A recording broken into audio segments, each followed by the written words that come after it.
시편 147편 1절부터 5절까지 말씀 한 목소리로 읽겠습니다. 할렐루야. 우리 하나님을 찬양하는 일이 선함이요 찬송하는 일이 아름답고 마땅하도다. 여호와께서 예루살렘을 세우시며 이스라엘의 흩어진 자들을 모으시며 상심한 자들을 고치시며 그들의 상처를 싸매시는도다. 그가 별들의 수요를 세시고 그것들을 다 이름대로 부르시는도다. 우리 주는 위대하시며 능력이 많으시며 그의 지혜가 무궁하시도다. 아멘. 기독교의 고전 가운데 철로 역정이 있는데 그 철로 역정에 이런 내용이 있습니다. 인생의 여정 중에 의심의 성에 도착을 하게 되는데 이 크리스찬이 그 의심의 성에서 절망이라는 거인을 만나게 됩니다. 이 절망이라는 거인을 만나서 얼마나 호되게 당하는지 너무나도 고통이 극심했습니다. 이 절망이라는 거인에게는 또 아내가 있었는데 그 아내의 이름은 자포자기였습니다. 그래서 이 절망과 자포자기 이 두 부부는 크리스찬으로 하여금 그 어떠한 소망도 갖지 못하고 모든 것을 포기하도록 계속해서 고통을 주었습니다. 그럼에도 불구하고 이 절망이라는 거인은 자신의 매질이나 종용이 혹 크리스찬에게 전혀 영향을 끼치지 못할까 어떤 걱정하는 모습도 거기에 나타나 있습니다.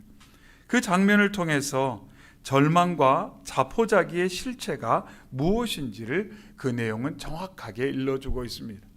마치 절망과 자포자기가 모든 것을 포기할 수밖에 없는 상황처럼 보이지만 절대로 그것은 우리의 생명을 취할 수 없다는 것, 우리의 인생 가운데 그렇게 결정적인 영향을 끼치지 못한다는 것을 그 내용을 통해서 일러주고 있습니다. 그러면서 그 상황 가운데 정말로 살아날 수 있는 길이 무엇인지, 탈출의 방법이 무엇인지를 알려주는데, 이처럼 절망의 거인과 그 부인 자포자기의 폭력과 위험 가운데서도 크리스찬이 기도할 때 약속이라는 열쇠를 발견하게 됩니다. 약속이라는 열쇠. 그러니까 환경은 이처럼 절망과 자포자기의 환경처럼 보이지만 그 상황 가운데 기도했을 때 그 마음 가운데 약속의 열쇠를 발견하게 됩니다. 그리고 그 약속의 열쇠를 이용해서 의심의 성을 탈출하게 된다는 그 내용이 이 철로 역정 가운데 나타나 있습니다. 우리의 삶의 순간순간마다 절망할 수밖에 없게 보이고 자포자기할 수밖에 없게 느껴지는 어떤 상황과 환경이 있는데 그 순간 가운데서도 우리가 기도할 때 그 기도를 통하여서 우리가 약속의 그러한 열쇠를 발견하게 되고 그 약속을 붙들고 나아갈 때 의심의 성을 벗어나서 우리가 순례의 길을 힘있게 나아갈 수 있다는 것을 이 철로역정에서 말하고 있고, 또한 실제로 그러한 믿음의 삶을 살아온 많은 믿음의 사람들의 모습을 볼 수가 있습니다. 바울 사도가 사도행전 16장에 빌립보에서 전도하다가 억울하게 옥에 갇혔습니다. 어찌 보면 너무나도 억울하고 힘든 상황 가운데 절망의 마음이 찾아들 수도 있고 자포자기가 그의 마음을 위협할 수도 있었지만 그때에도 기도하며 찬양하며 하나님께 나아갔을 때 소망의 열쇠를 발견했고 그 소망의 열쇠를 통해 의심의 성에서 탈출하여 하나님의 놀라운 역사가 빌립보 감옥 가운데 일어났던 것을 우리는 사도행전 16장에서 볼 수가 있습니다. 혹여라도 이 저녁에 주님 앞에 나와 기도하는 저희 마음 가운데 혹시나 이처럼 절망이나 자포자기하는 환경이 주는 영향 가운데 부정적 생각과 감정 때문에 정말 더 이상 버티기 힘들다 라는 마음이 있는 혹시나 여러분이 계시다면 이 저녁에 하나님께서 주신 이 귀한 내용들을 힘입어서 우리가 기도하고 주님 의지함으로 약속의 열쇠를 받고 의심의 성을 탈출하는 저희 모두가 되기를 주님의 이름으로 축원합니다. 아멘. 그런데 이러한 의심의 성에 갇혀있던 사람들이 있었어요. 그들이 누구냐면 이스라엘 백성입니다. 특별히 이스라엘 백성들의 역사 가운데 이처럼 이방 나라의 공격을 받고 나라가 전패 위기에 닥쳤을 때 이스라엘 백성들의 마음 가운데는 의심이 가득하고 절망과 자포자기의 마음이 계속 일어났습니다. 그래서 선지서의 말씀을 보면 그 가운데 그러한 의구심이 있다는 것을 확인할 수가 있습니다. 특별히 하박국서의 말씀에 보면 하박국이 하나님 앞에 나아가 간구하며 하나님 앞에 질문하는 내용을 보면 그의 마음 가운데 그러한 의심이 있었다는 것을 알 수가 있습니다. 왜냐하면 세상에 내 눈으로 보여지는 많은 것들이 너무나도 혼란스럽기 때문에 하박국은 크게 두 가지에 대해서 하나님께 질문합니다. 하나님, 세상에 이렇게 악이 가득한데 왜 하나님 보고만 계십니까? 정말 하나님 아무런 관심도 없으십니까? 이렇게 하박국이 하나님께 하소를 하면서 하나님, 언제까지 저희가 이렇게 견뎌야만 합니까? 이렇게 마음 가운데 일어나는 의심을 하나님께 하소연하는 내용을 우리가 또한 볼 수가 있습니다. 또 한 가지 하박국이 하나님께 고백하는 것은 하나님, 저희가 잘못한 것은 알지만 그렇다고 해서 저희보다 더 불의한 저 이방 나라 바벨론을 통하여서 저희를 이렇게 압제하고 저희가 이렇게 고통받는 것은 하나님, 그것은 아니지 않습니까? 이렇게 하박국 선지자가 하나님께 하소연하며 마음 가운데 일어나는 의심에 대해서, 그리고 자신의 마음 가운데 찾아오는 절망과 자포자기에 대해서 하나님께 이야기를 하고 있습니다.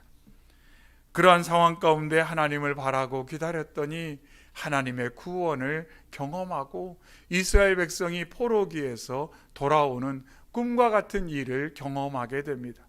오늘 본문의 말씀은 그런 배경을 가지고 있습니다.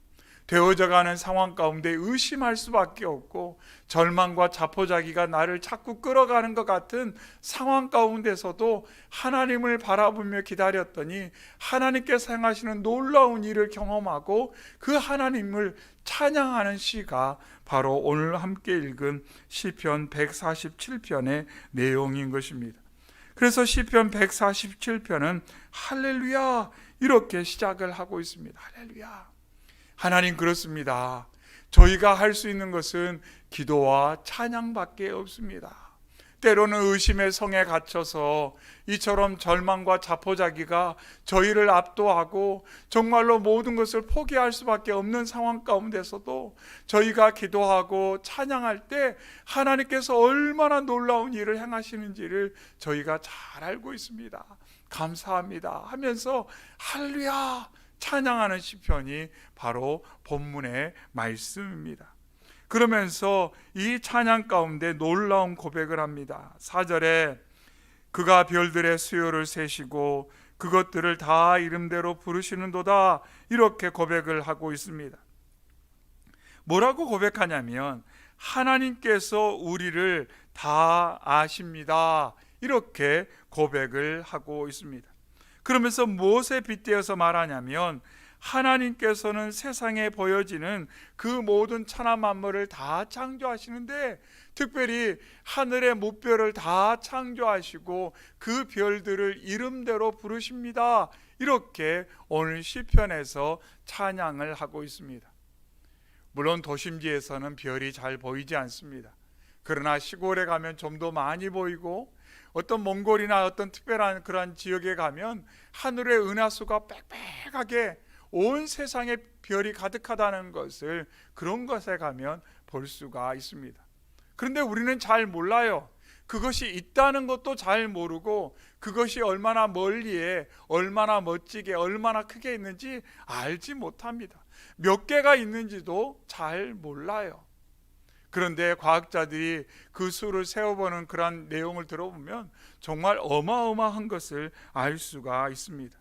어떤 자료에 보니까 별의 숫자가 10의 22승계다 이렇게 이야기하는데 감이 오지를 않습니다. 근데 중요한 것은 하나님께서 그 모든 세상을 창조하셨고 아신다는 것이 하나씩 하나씩 모두 아신다는 거예요. 예수님께서 자신을 선한 목자라고 비유하시면서 예수님께서도 말씀하시기를 내가 그 양의 이름을 알고 부른다, 이렇게 말씀하고 있다는 것입니다. 우리가 생각할 때 목자가 어떻게 그 양들의 이름을 한 마리 한 마리 알겠는가, 이렇게 생각하지만 실제로 양이나 소나 염소나 이렇게 키우는 그러한 목자들의 삶을 자세히 살펴보면 정말 얼마나 깊은 유대관계 가운데 지내는지를 알 수가 있습니다. 하나님께서 그처럼 우리의 모든 것을 아신다. 그래서 이 시편에서 강조한 것은 뭐냐면, 어려움을 당할 때는 우리가 그런 마음이 든다는 거예요. 하나님이 나를 모르시나? 하나님이 나를 잊어버리셨나?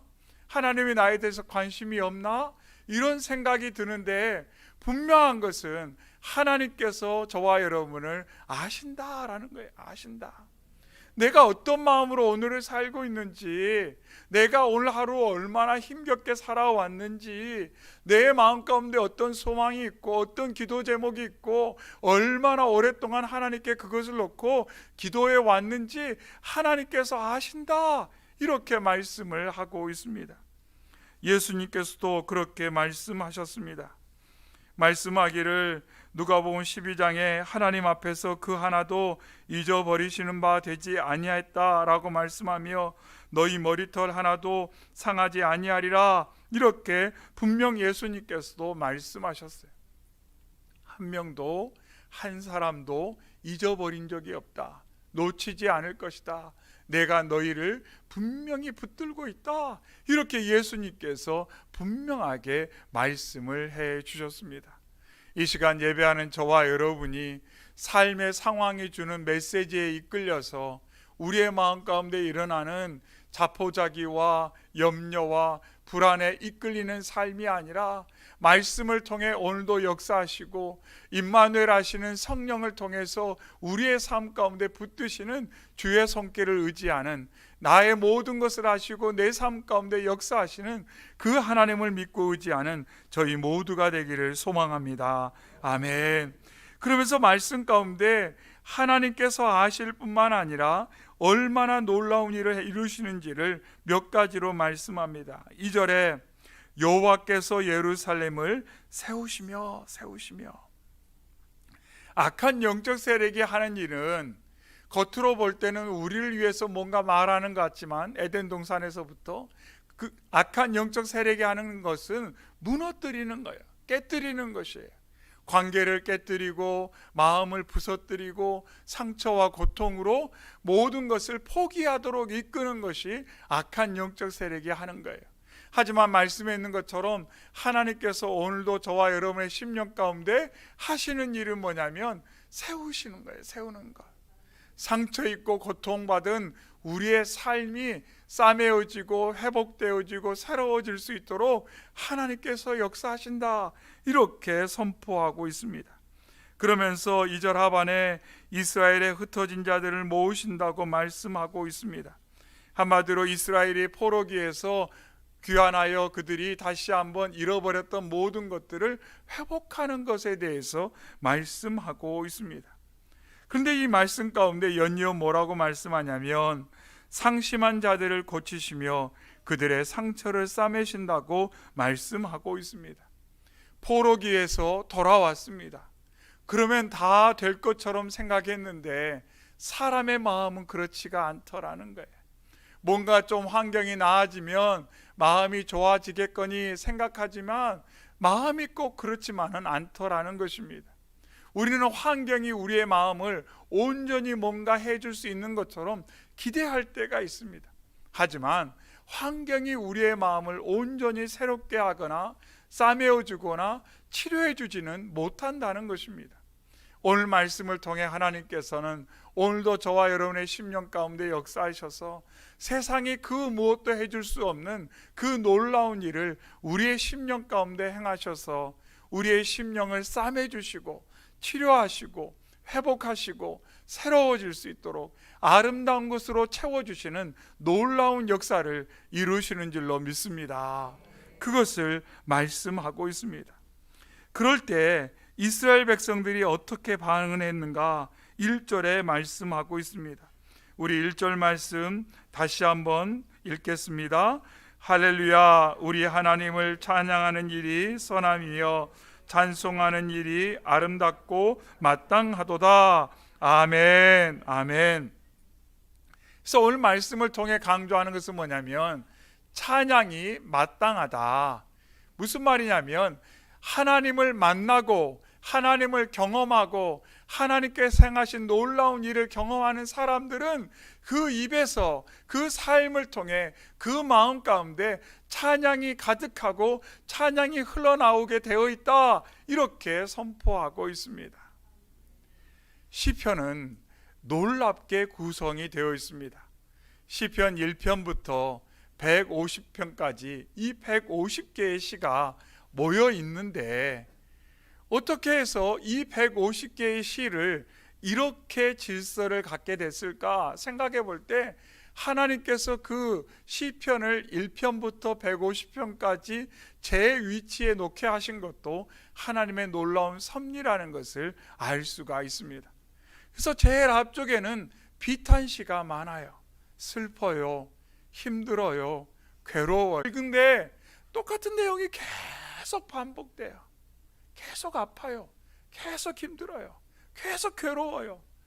마치 비행기가 활주로에서 날고 싶은데 전혀 자신에게 힘이 없고 여기저기 망가진 부분이 많아서 정말로 기동할 수 없는 그런 상태, 그 모습처럼 시편 전반부에는 인생의 연약함이 기록되어 있습니다.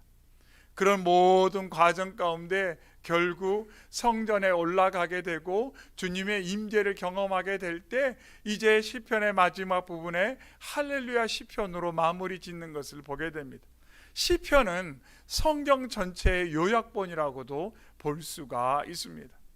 우리가 돌아오는 내일 모레 또 주일에도 요한계시록 말씀을 나누게 될 텐데 결국 이 창세기로부터 요한계시록까지의 말씀, 그 큰 어떤 구조가 이 시편에도 담겨 있음을 보게 되고, 또한 시편을 우리가 깊이 묵상하다 보면 성경 전체의 내용, 그래서 오늘 함께 나눈 이 할렐루야 시편은 하나님께서 우리 인생 가운데 행하시는 놀라운 일들의 결과가 무엇인가를 정확하게 보여주고 있고, 하나님께서 오늘 우리의 삶 가운데 열매 맺게 하시고자 하는 그 열매, 그리고 우리의 미래의 상이 무엇인지 그것을 정확하게 일러주는 내용이 바로 이 할렐루야 시편입니다.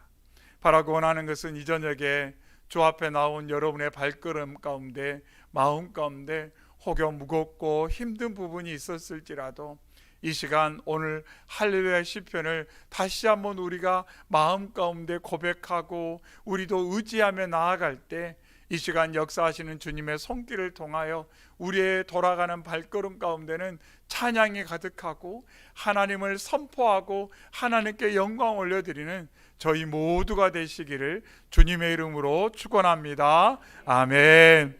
이 시간 기도할 때 우리가 오늘 주신 말씀 가지고 함께 기도하기를 원합니다. 사랑의 주 하나님 아버지, 이 귀한 저녁에 저희를 주 앞으로 인도하여 주시고 또 삶의 자리에서 기도하게 하시니 감사합니다.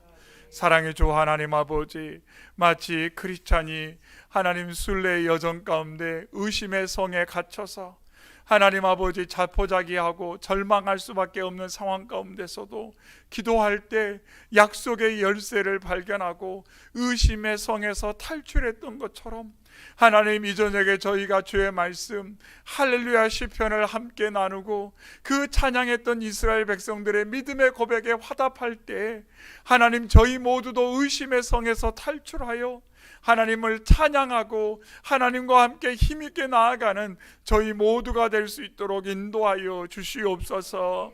하나님, 정말로 보여지고 들려지는 것이 자꾸 저희의 마음을 힘들게 하고 어렵게 하고 지치게 하는 많은 성도들이 있는 것을 주께서 아시오니 하나님 그 순간에도 하나님 우리의 마음이 의심으로 향하지 않게 하여 주옵시고 불안과 염려와 자포자기로 향하지 않게 하여 주시옵시고 나를 사랑하사 예수 그리스도를 이 땅에 보내주신 주님께 시선을 두고 빌립보 감옥에서 찬양하며 기도했던 바울과 실라처럼 주님께 기도하며 찬양함을 통하여 우리의 심령을 새롭게 하시는 주님을 만날 수 있도록 이 저녁에 역사하여 주시옵소서. 하나님, 무엇부터 기도해야 될지 몰라 마음 답답하여 한숨 쉬며 주 앞에 무릎 꿇는 주의 자녀들도 있사오니 한 사람 한 사람 만져주시옵시고 은혜와 능력의 손길로 새롭게 하여 주시옵소서. 주의 능력의 손으로 싸매 주시옵소서. 새 힘을 공급하여 주시옵소서. 소망의 빛을 더하여 주시옵소서. 그래서 이제는 입술에 탄식이 사라지게 하여 주시옵시고 찬양과 하나님을 향한 영광의 고백이 넘치게 하여 주시옵소서. 이 시간도 역사하실 주님 찬양하며 예수님의 이름으로 기도하옵나이다. 아멘.